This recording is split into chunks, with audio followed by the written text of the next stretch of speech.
आज आप श्रवण करेंगे संतोषी माता की व्रत कथा। एक बुढ़िया माई थी, उसके 7 बेटे थे। 6 कमाने वाले थे और एक निकम्मा था। बुढ़िया माई 6 बेटों की रसोई बनाती, भोजन कराती और कुछ जूठन बचती वे सातवें को दे देती थी। परंतु वे बड़ा भोला भाला था, मन में कुछ विचार नहीं करता था। एक दिन वे बहू से बोला, देखो मेरी माँ को मुझ पर कितना प्रेम है। वे बोली, क्यों नहीं, सबका जूठा बचा हुआ जो तुमको खिलाती है। वे बोला, ऐसा हो ही नहीं सकता, मैं जब तक आंखों से ना देख लूं मान नहीं सकता। बहू ने हंसकर कहा, देख लोगे तब तो मानोगे ना। कुछ दिन बाद त्योहार आया। घर में 7 प्रकार के भोजन और चूरमे के लड्डू बनाए गए। कुछ दिन के बाद कोई त्योहार आया। घर में 7 प्रकार के भोजन और चूरमे के लड्डू बने। वे जांचने को सर दुखने का बहाना कर पतला वस्त्र सर पर ओढ़े रसोई घर में ही सो गया। वे कपड़े में से सब कुछ देख रहा था। 6 भाई भोजन करने आए। उसने देखा माँ ने उनके लिए सुंदर आसन बिछाया, नाना प्रकार की रसोई परोसी और आग्रह करके उन्हें जिमाया। वे देखता रहा। 6 भोजन करके उठे, तब माँ ने उनकी जूठी थालियों में से लड्डुओं के टुकड़े उठाकर एक लड्डू बना दिया। जूठन साफ कर बुढ़िया माँ ने उसे पुकारा, बेटा 6 भाई भोजन कर गए हैं, अब तू ही बाकी है, उठ, तू कब खाएगा। वे कहने लगा, माँ मुझे भोजन नहीं करना, मैं अब परदेश ही जा रहा हूँ। माँ ने कहा, कल जाता हो तो आज चला जा। वे बोला, हाँ आज ही जा रहा हूँ। ये कहकर वे घर से निकल गया। चलते समय स्त्री की याद आ गई और वे गौशाला में चला गया, जहाँ उसकी स्त्री कंडे थाप रही थी। वहां जाकर वे अपनी स्त्री से बोला, हम जावे परदेश, आवेंगे कुछ काल, तुम रहियो संतोष से, धर्म अपनो पाल। वे बोली, जाओ पिया आनंद से, हमारो सोच हटाए, राम भरोसे हम रहे, ईश्वर तुम्हें सहाय। 2 निशानी अपनी देख धरू मैं धीर, सुध मत हमारी विसारियो, रखियो मन गंभीर। वे बोला, मेरे पास तो कुछ भी नहीं है, यही एक अंगूठी है, सो ले लो और अपनी कुछ निशानी मुझे दे दो। तो वे बोली, मेरे पास क्या है, ये गोबर भरा हाथ है। ये कहकर उसकी पीठ पर गोबर के हाथ की थाप मार दी। वे चला गया। चलते चलते दूर देश पहुंचा। वहां एक शाहूकार की दुकान थी। वहां जाकर कहने लगा, भाई मुझे नौकरी पर रख लो। शाहूकार को जरूरत थी और वे बोला, रह जा। लड़के ने पूछा, तनख्वाह क्या दोगे? तो शाहूकार ने कहा, काम देखकर दाम मिलेंगे। शाहूकार की नौकरी मिली। वे सुबह 6 बजे से रात के 10 बजे तक नौकरी पर जाने लगा। कुछ दिनों में दुकान का सारा लेन देन, हिसाब किताब, ग्राहकों को माल बेचना, सारा काम करने लगा। शाहूकार के साथ 8 नौकर थे। वे सब चक्कर खाने लगे। ये तो बहुत होशियार बन गया। सेठ ने भी काम देखा और 3 महीने में ही उसे आधे मुनाफे का हिस्सेदार भी बना लिया। वे कुछ वर्ष में ही नामी सेठ बन गया और मालिक सारा कारोबार उस पर छोड़कर चला गया। अब बहू पर क्या बीती वो सुनो। सास ससुर उसे दुख देने लगे। सारी गृहस्थी का काम करा के उसे लकड़ी लेने जंगल में भेजते। इस बीच घर के आटे से जो भूसी निकलती उसकी रोटी बनाकर रख दी जाती और फूटे नारियल की नारेली में पानी। इस तरह दिन बीतते रहे। एक दिन वे लकड़ी लेने जा रही थी। रास्ते में बहुत सी स्त्रियां संतोषी माता का व्रत करती हुई दिखाई दी। वे वहां खड़ी होकर कथा सुनने लगी और उनसे पूछने लगी, हे बहनों, तुम किस देवता का व्रत करती हो और उसके करने से क्या फल मिलता है? इस व्रत को करने की क्या विधि है? यदि तुम अपने इस व्रत का विधान मुझे समझाकर कहोगी तो मैं तुम्हारा बड़ा एहसान मानूंगी। तब उनमें से एक स्त्री बोली, सुनो, ये संतोषी माता का व्रत है।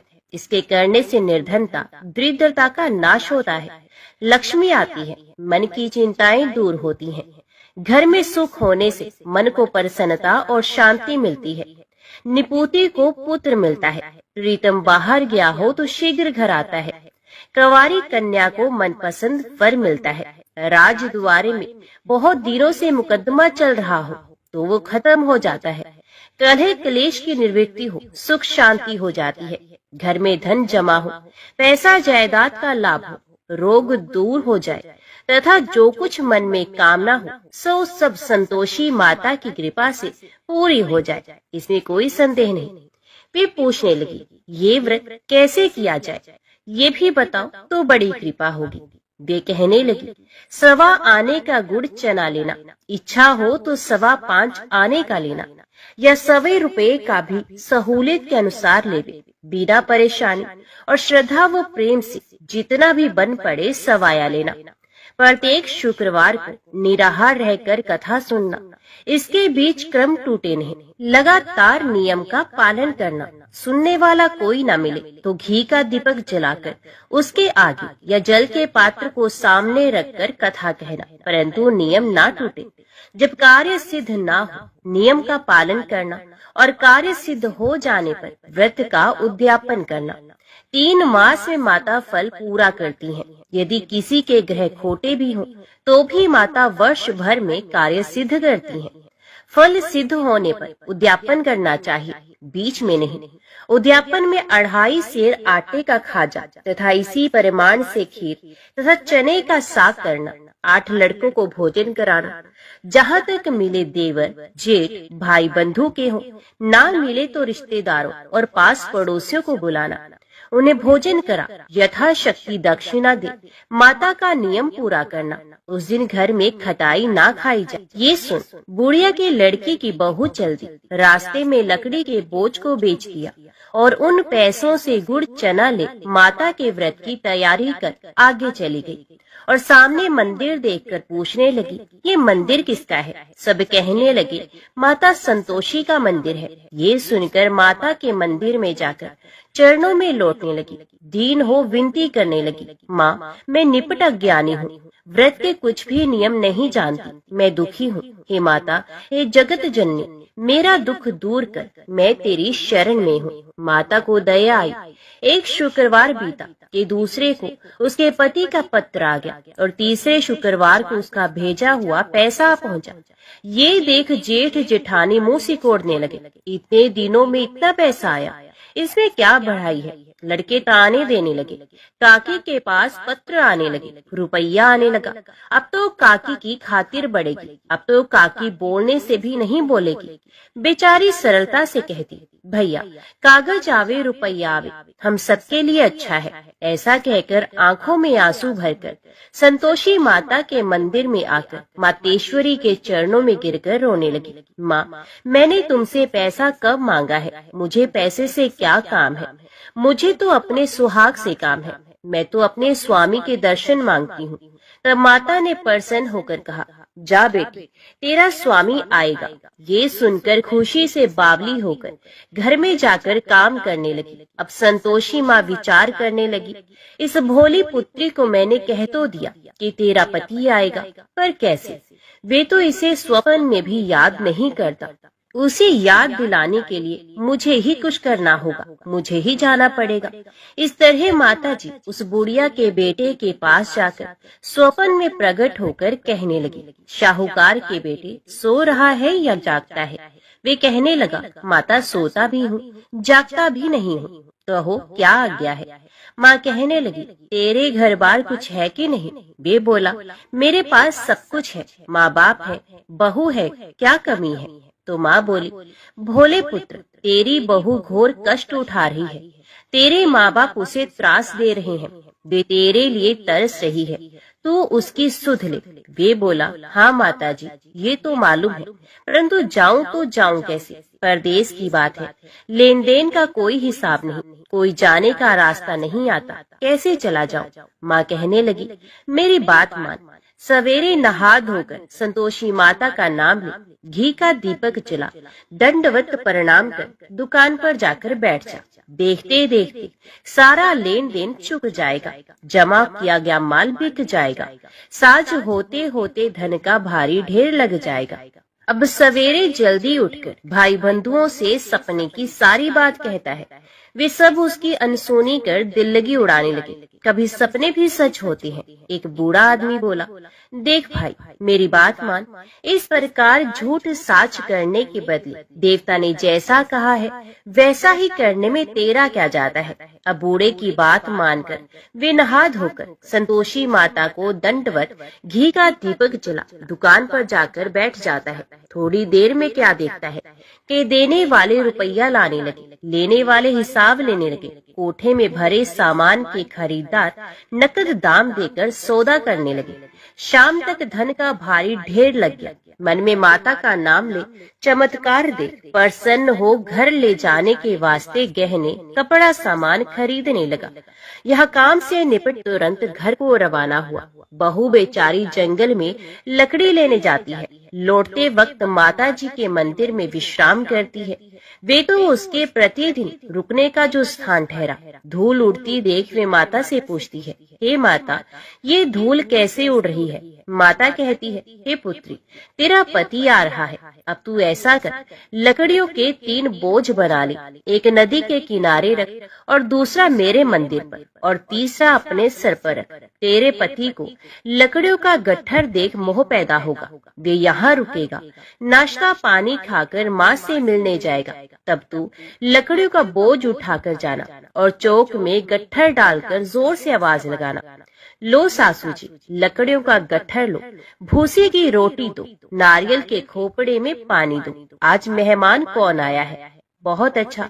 माता जी से कहकर वे प्रसन्न मन से लकड़ियों के 3 गट्ठर ले आई। एक नदी के किनारे पर, एक माता जी के मंदिर पर रखा। इतने में मुसाफिर आ पहुंचा।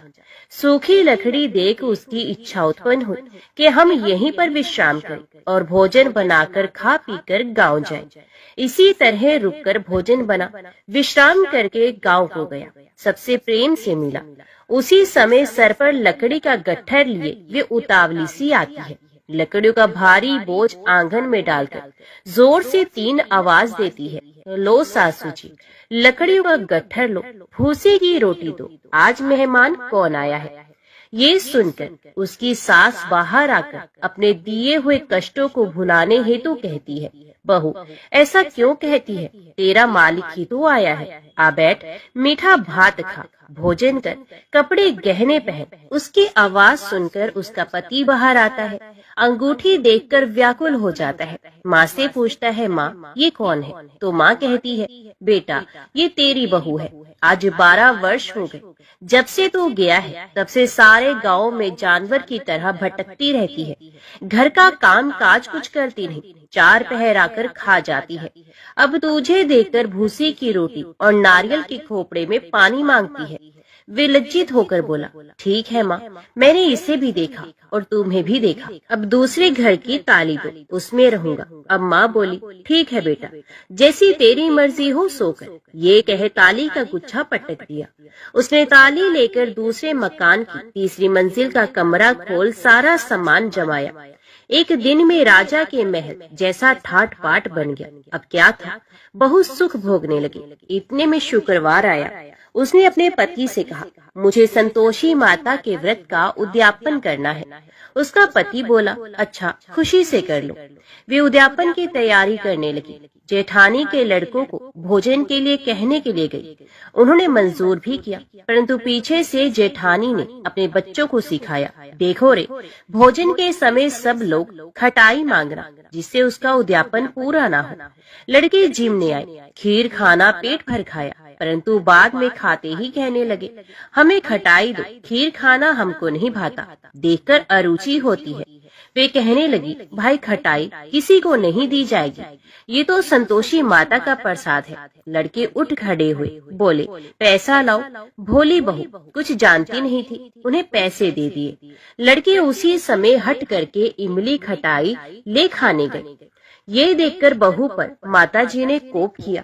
राजा के दूत उसके पति को पकड़ कर ले गए। जेठ जेठानी मन माने वचन कहने लगे, लूट लूट कर धन इकट्ठा कर लाया है, अब सब मालूम पड़ जाएगा, जब जेल की मार खाएगा। बहू से ये वचन सहन नहीं हुई। रोती हुई माता जी के मंदिर में गई और कहने लगी, हे माता, तुमने क्या किया? हंसाकर भक्तों को रुलाने लगी। तो माता बोली, बेटी, तूने उद्यापन करके मेरा व्रत भंग किया है। इतनी जल्दी सब बातें कैसे भूल गई? वे कहने लगी, माता भूलती तो नहीं, ना कुछ अपराध किया, मैंने तो भूल से लड़कों को पैसे दे दिए थे, मुझे क्षमा कर दो, मैं फिर तुम्हारा उद्यापन करूंगी। माँ बोली, अब भूल मत करना। वे कहती है, अब भूल नहीं होगी, अब बताओ वे कैसे आएंगे? माँ बोली, जा पुत्री, तेरा पति तुझे रास्ते में आता मिलेगा। वे निकली, राह में पति आता ही मिला। वे पूछती है, तुम कहाँ गए थे? तो वे कहने लगा, इतना धन जो कमाया है उसका टैक्स राजा ने मांगा था, वे भरने गया था। वे प्रसन्न होकर बोली, भला हुआ, अब घर को चलो। घर गए। कुछ दिन बाद फिर शुक्रवार आया। वे बोली, मुझे फिर माता का उद्यापन करना है। पति ने कहा, करो। बहू फिर जेठ के लड़कों को भोजन को कहने लगी। जेठानी ने एक दो बातें सुनाई और सब लड़कों को सिखाने लगी, तुम सब लोग पहले ही खटाई मांगना। लड़के भोजन से पहले कहने लगे, हमें खीर नहीं खानी, हमारा जी बिगड़ता है, कुछ खटाई खाने को दो। वे बोली, खटाई किसी को नहीं मिलेगी, आना हो तो आओ। वे ब्राह्मण के लड़के लाकर भोजन कराने लगे। यथाशक्ति दक्षिणा दी, जगह एक एक फल उन्हें दिया। संतोषी माता प्रसन्न हुई। माता की कृपा होते ही 9वें मास में उसके चंद्रमा के समान सुंदर पुत्र प्राप्त किया। पुत्र को पाकर प्रतिदिन माता जी के मंदिर को जाने लगी। माँ ने सोचा, ये रोज आती है, आज क्यों न इसके घर चलो, इसका आसरा देख लो। ये विचार कर माता ने भयानक रूप बनाया। गुड़ चने से सना मुख, ऊपर सूंड के समान हो, उस पर मक्खियां भिन भिन कर रही थी। देहली पर पैर रखते ही उसकी सांस चिल्लाई, देखो रे, कोई चुड़ैल डाकिन चली आ रही है, लड़को इसे भगाओ, नहीं तो किसी को खा जाएगी। लड़के भगाने लगे, चिल्लाकर खिड़की बंद करने लगे। बहू रोशनदान में से देख रही थी, प्रसन्नता से पगली बन चिल्लाने लगी, आज मेरी माता जी मेरे घर आई हैं। वे बच्चे को दूध पीने से हटाती है। इतने में सास का क्रोध फट गया। वे बोली, रान, देखकर क्या उतावली हुई है, बच्चे को पटक दिया। इतने में माँ के प्रताप से लड़के ही लड़के नजर आने लगे। वे बोली, माँ, मैं जिसका व्रत करती हूँ ये वही संतोषी माता है। इतना कहकर झट से सारे किवाड़ खोल दिए। सबने माता जी के चरण पकड़ ले और विनती कर कर कहने लगे, हे माता, हम मूर्ख हैं, अज्ञानी हैं, तुम्हारे व्रत की विधि हम नहीं जानते, व्रत भंग कर हमने बड़ा अपराध किया है। हे जगमाता, आप हमारा अपराध क्षमा करें। इस प्रकार माता प्रसन्न हुई। बहू को प्रसन्न हो, जैसा फल दिया वैसा माता सबको दे, जो पड़े उसका मनोरथ पूर्ण हो। तो बोलो, संतोषी माता की जय। अभी श्रवण कीजिए वैभव लक्ष्मी व्रत की कथा। एक बड़ा शहर था। इस शहर में लाखों लोग रहते थे। पहले के जमाने के लोग साथ साथ रहा करते थे और एक दूसरे के काम आते थे, पर नए जमाने के लोगों का स्वरूप ही अलग सा है। सब अपने अपने काम में रत रहते हैं, किसी को किसी की परवाह नहीं। घर के सदस्यों को भी एक दूसरे की परवाह नहीं होती है।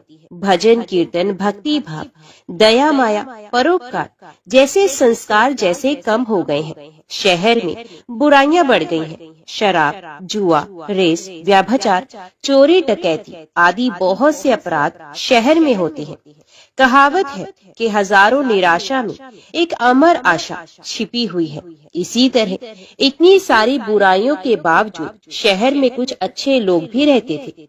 ऐसे अच्छे लोगों में शीला और उनके पति की गृहस्थी मानी जाती थी। शीला धार्मिक प्रकृति की और संतोषी थी। उसका पति भी विवेकी और सुशील था। शीला और उनका पति ईमानदारी से जीते थे। वे किसी की बुराई नहीं करते थे और प्रभु भजन में अच्छी तरह समय व्यतीत करते थे। उनकी गृहस्थी आदर्श गृहस्थी थी और शहर के लोग उनकी गृहस्थी की सराहना करते थे।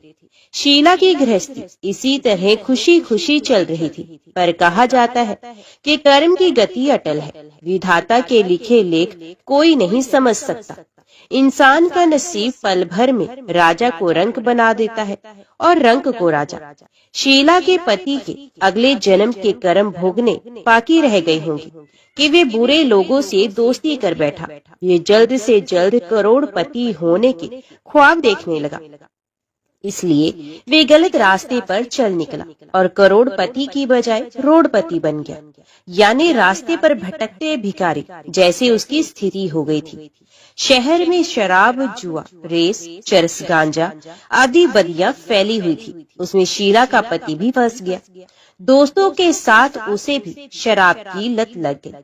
जल्द से जल्द पैसे वाला बनने की लालच में दोस्तों के साथ रेस, जुआ भी खेलने लगा।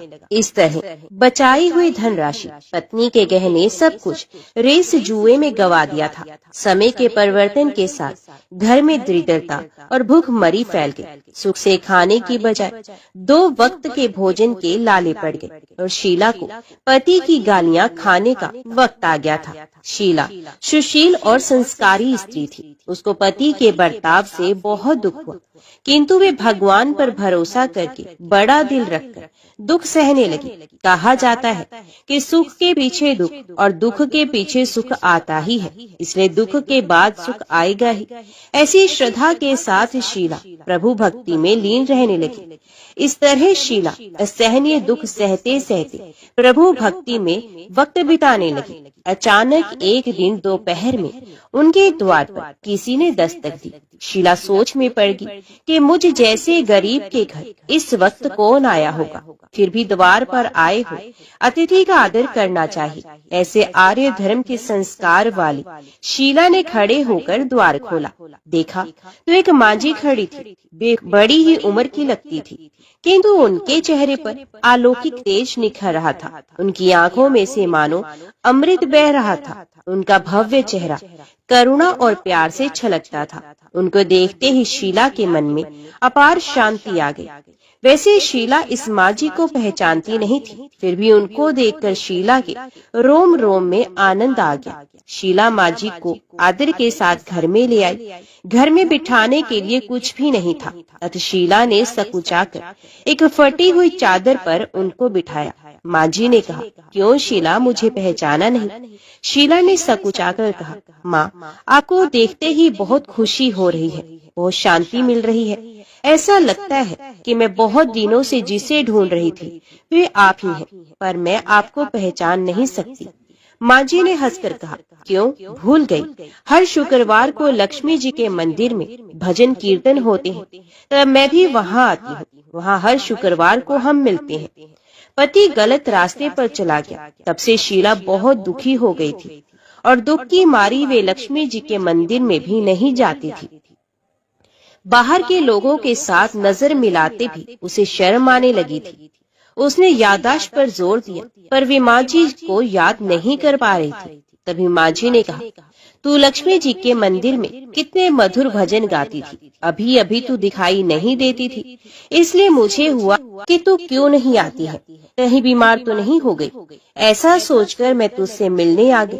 मांझी के अति प्रेम भरे शब्दों से शीला का हृदय पिघल गया। उसकी आंखों में आंसू आ गए।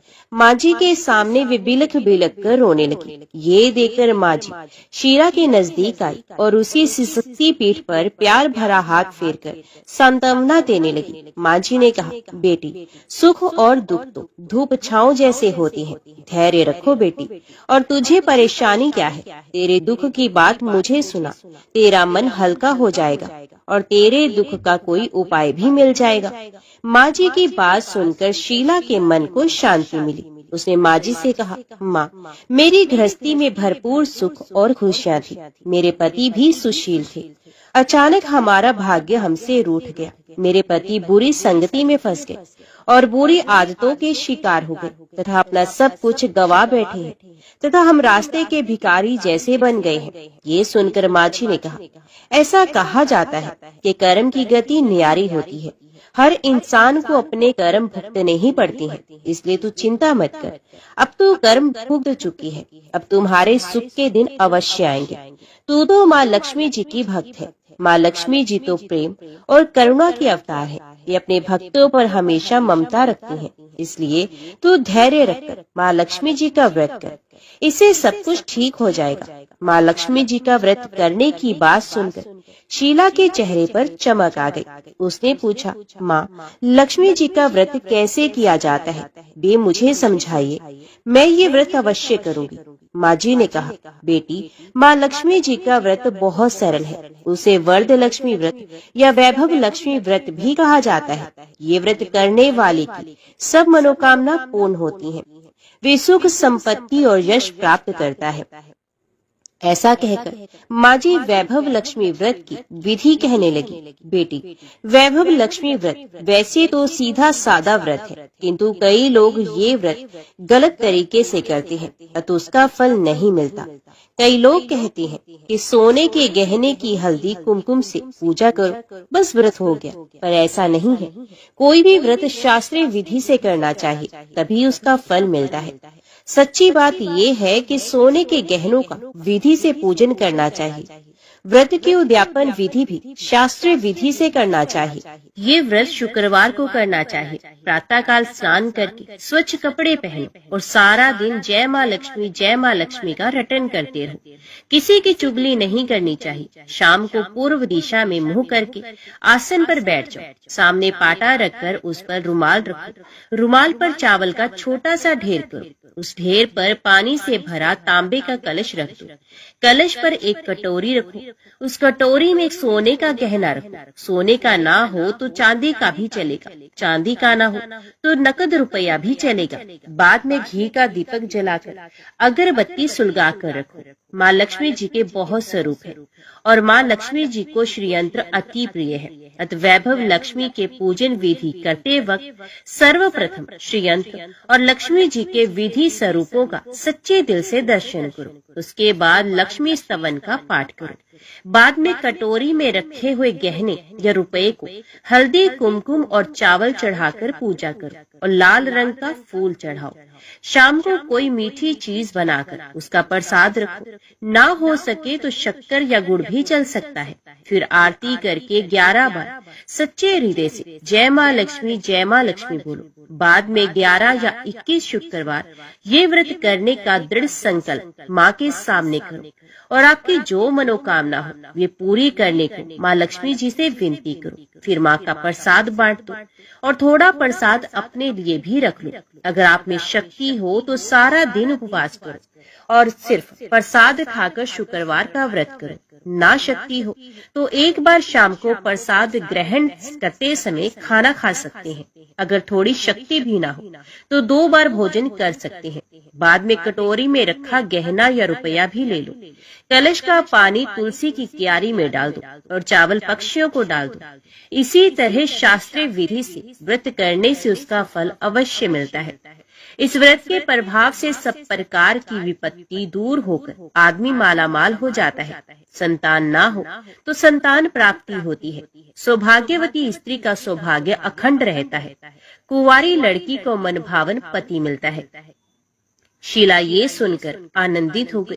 फिर पूछा, माँ, आपने वैभव लक्ष्मी व्रत की जो शास्त्रीय विधि बताई है वैसे मैं अवश्य करूंगी, किंतु उसकी उद्यापन विधि किस तरह करनी चाहिए ये भी कृपा करके सुनाइए। माँ जी ने कहा, 11 या 21 जो मन्नत मानी हो उतने शुक्रवार ये वैभव लक्ष्मी व्रत पूरी श्रद्धा और भावना से करना चाहिए। व्रत के आखिरी शुक्रवार को खीर का नैवेद्य रखो। पूजन विधि हर शुक्रवार को करते हैं वैसे ही करनी चाहिए। पूजन विधि के बाद श्रीफल फोड़ो और कम से कम 7 कुंवारी या सौभाग्यशाली स्त्रियों को कुमकुम का तिलक करके वैभव लक्ष्मी व्रत की एक पुस्तक उपहार में देनी चाहिए और सबको खीर का प्रसाद देना चाहिए।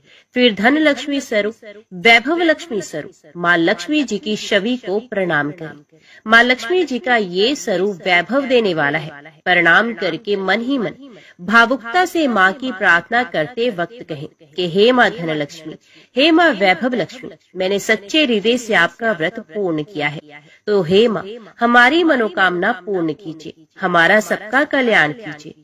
जिससे संतान ना हो उसे संतान देना, सौभाग्यशाली स्त्री का सौभाग्य अखंड रखना, कुंवारी लड़की को मनभावन पति देना।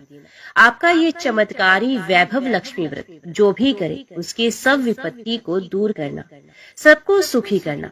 हे माँ, आपकी महिमा अपरंपार है। माँ जी के पास से वैभव लक्ष्मी व्रत की शास्त्रीय विधि सुनकर शीला भाव विभोर उठी।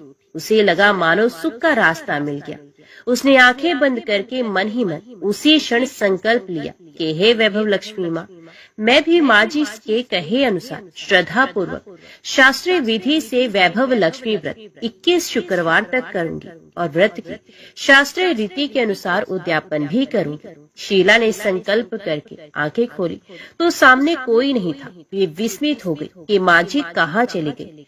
ये माँ जी कोई दूसरा नहीं, साक्षात लक्ष्मी जी ही थी। शीला लक्ष्मी जी की भक्त थी, इसलिए अपने भक्त को रास्ता दिखाने के लिए माँ लक्ष्मी देवी माँ जी का स्वरूप धारण करके शीला के पास आई थी। दूसरे दिन ही शुक्रवार था। प्रातः काल स्नान करके स्वच्छ कपड़े पहनकर शीला मन ही मन श्रद्धा और पूरे भाव से जय माँ लक्ष्मी का मन ही मन जप करने लगी। सारा दिन किसी की चुगली नहीं की। शाम हो तब हाथ पांव मुंह धोकर शीला पूर्व दिशा में मुंह करके बैठी। घर में पहले तो सोने के बहुत से गहने थे, पर पति ने गलत रास्ते पर चलकर सब गिरवी रख दिए। पर नाक की कील बच गई थी। नाक की कील निकालकर उसे धोकर शीला ने कटोरी में रख दिया। सामने पाटे पर रुमाल रखकर मुट्ठी भर चावल का ढेर कर दिया। उस पर तांबे का कलश पानी भरकर रखा। उसके ऊपर कील वाली कटोरी रखी। फिर विधि पूर्वक वंदन, स्तवन, पूजन वगैरह किया और घर में थोड़ी शक्कर थी, वे प्रसाद में रखकर वैभव लक्ष्मी व्रत किया। ये प्रसाद पहले पति को खिलाया। प्रसाद खाते ही पति के स्वभाव में फर्क पड़ गया। उस दिन उसने शीला को नहीं मारा, सताया भी नहीं। शीला को बहुत आनंद हुआ। उसके मन में वैभव लक्ष्मी व्रत के लिए श्रद्धा और भी बढ़ गई। शीला ने पूर्ण श्रद्धा भक्ति से 21 शुक्रवार तक व्रत किया। 21वें शुक्रवार को विधि पूर्वक उद्यापन विधि करके 7 स्त्रियों को वैभव लक्ष्मी व्रत की 7 पुस्तकें उपहार में दी। फिर माता जी के धन लक्ष्मी स्वरूप की छवि को वंदन करके भाव से मन ही मन प्रार्थना करने लगी। हे माँ धन लक्ष्मी, मैंने आपका वैभव लक्ष्मी व्रत करने की जो मन्नत मानी थी, वे व्रत आज पूर्ण किया है। हे माँ, मेरी हर विपत्ति को दूर करो, हमारा सबका कल्याण करो। जिसे संतान ना हो उसे संतान दो। सौभाग्यवती स्त्री का सौभाग्य अखंड रखना। कुंवारी लड़की को मनभावन पति देना। जो कोई आपका ये चमत्कारी वैभव लक्ष्मी व्रत करे, उसकी सब विपत्ति को दूर करना, सबको सुखी रखना। माँ, हे माँ, आपकी महिमा अपार है। ऐसा बोलकर लक्ष्मी जी के धन लक्ष्मी स्वरूप की छवि को प्रणाम किया। इस तरह शास्त्रीय विधि से शीला ने श्रद्धा से व्रत किया और तुरंत ही उसे फल मिला। उसका पति सही रास्ते पर चलने लगा और अच्छा आदमी बन गया तथा कड़ी मेहनत से व्यवसाय करने लगा। धीरे धीरे समय परिवर्तित हुआ और उसने शीला के गिरवी रखे हुए गहने भी छुड़ा लिए। घर में धन की बाढ़ सी आ गई। घर में पहले जैसे सुख शांति छा गई। वैभव लक्ष्मी व्रत का प्रभाव देखकर मोहल्ले की दूसरी स्त्रियां भी शास्त्रीय विधि से माता वैभव लक्ष्मी का व्रत करने लगी। हे माँ धन लक्ष्मी, आप जैसे शीला पर प्रसन्न हुई, उसी तरह आपका व्रत करने वाले सब पर प्रसन्न होना, सबको सुख शांति देना। जय धन लक्ष्मी माँ, जय वैभव लक्ष्मी माँ। अभी श्रवण करते हैं माता लक्ष्मी की आरती। जय लक्ष्मी माता मैया, जय लक्ष्मी माता, तुमको निश दिन सेवत हर विष्णु विधाता। ओम जय लक्ष्मी माता, उमा रमा ब्रह्माणी, तुम ही जग माता। सूर्य चंद्रमा ध्यावत नारद ऋषि गाता। ओम जय लक्ष्मी माता, दुर्गा रूप निरंजन, सुख संपत्ति दाता। जो कोई तुमको ध्याता, रिद्धि सिद्धि धन पाता। ओम जय लक्ष्मी माता, तुम पाताल निवासिनी, तुम ही शुभ दाता। कर्म पर भाव पर काशिनी, भवनिधि की त्राता। ओम जय लक्ष्मी माता, जिस घर तुम रहती माँ, सब सद्गुण आता। सब संभव हो जाता, मन नहीं घबराता। ओम जय लक्ष्मी माता, तुम बिन यज्ञ न होते, वस्त्र न कोई पाता। खान पान का वैभव सब तुमसे आता, ओम जय लक्ष्मी माता। शुभ गुण मंदिर सुंदर शिरोदधि जाता, रतन चतुर्दश तुम बिन कोई नहीं पाता, ओम जय लक्ष्मी माता। महालक्ष्मी जी की आरती जो कोई जन गाता, और आनंद समाता पाप उतर जाता, ओम जय लक्ष्मी माता, ओम जय लक्ष्मी माता, मैया जय लक्ष्मी माता। तुमको निश दिन सेवत हर विष्णु विधाता, ओम जय लक्ष्मी माता। जय मां भगवती, जय मां दुर्गा।